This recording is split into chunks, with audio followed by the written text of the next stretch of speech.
Okay. Hello, my name is Mike Hurst from Highland Farm. I'm in charge of growing the plants at Highland Farm, and today I'm going to discuss to you how to fertilize the Arborvitae. First off, before we do any fertilizer, we have to identify what kind of plant this is.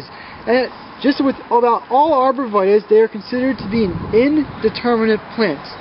An indeterminate plant means that it can grow any amount of growth it can sustain in this growing season based on the environmental conditions that it is in. For example, if it's in a drought, it won't grow as much as if it was raining about once every week. When we start fertilizing, we use something called Osmocote, which is this stuff right here.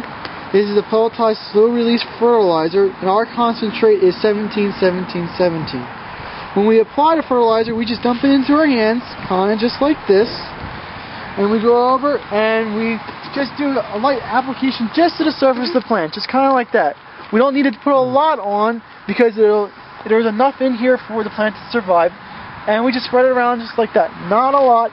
If you put too much on there, you risk burning the roots with salt burn, or a lot of times it just leaches away and ends waste product.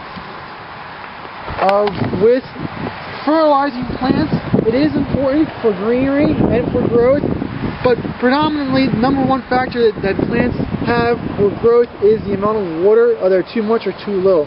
So fertilizer is a good start, but watering is much more important. If you have any other questions, please contact us at 215-651-8329.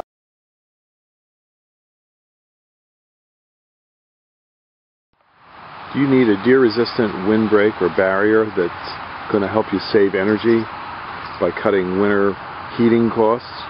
Well, Arborvitaes, cypresses, and cryptomerias may be part of your solution.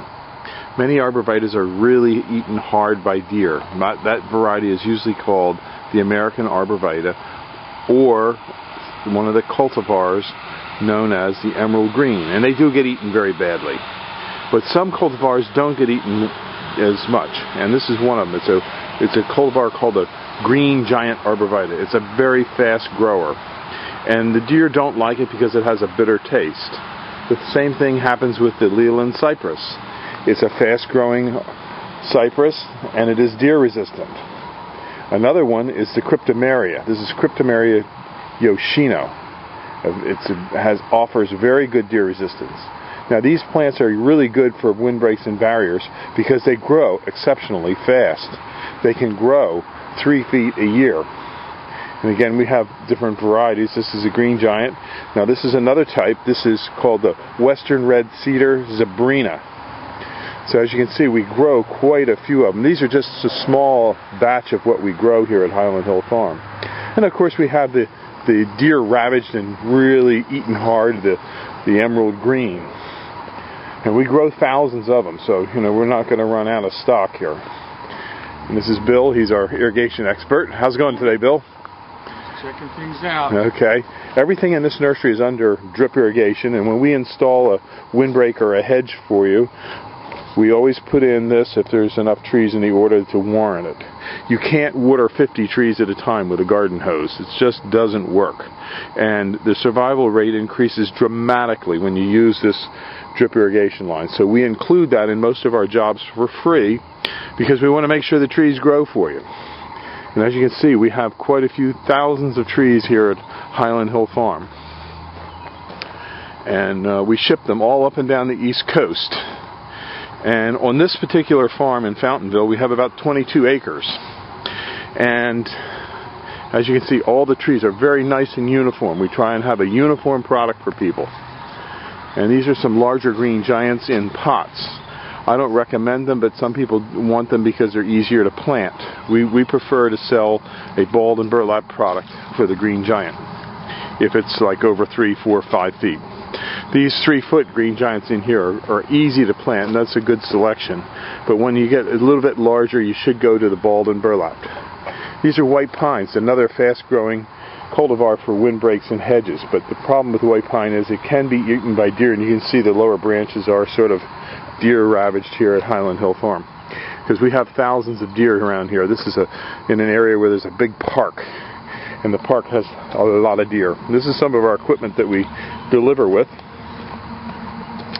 And on this truck over here, this is getting ready to go out. This is a truck going out to do a planting. Sometimes we take 1 or 2 MT55s and MT52s with us to do the planting. Over here we have some of our digging equipment for on this farm. This is an S250 Bobcat, and behind it we have our big tree spade. And this is what we use to dig big tree balls with. We also raise a lot of real large eastern red cedars, as well as the larger green giants. This is it shows a little bit of deer damage on it, but not too bad. Grown in this area here, right within about a mile of this particular farm. In this area here we have a couple hundred acres, and in Bradford County we have a couple thousand. And we ship all up and down the East Coast, from North Carolina up to Boston. These are a fast-growing, deer-resistant tree. This is the Norway spruce. So give us a call at 215-651-8329 and get started with saving money with a windbreak and a barrier.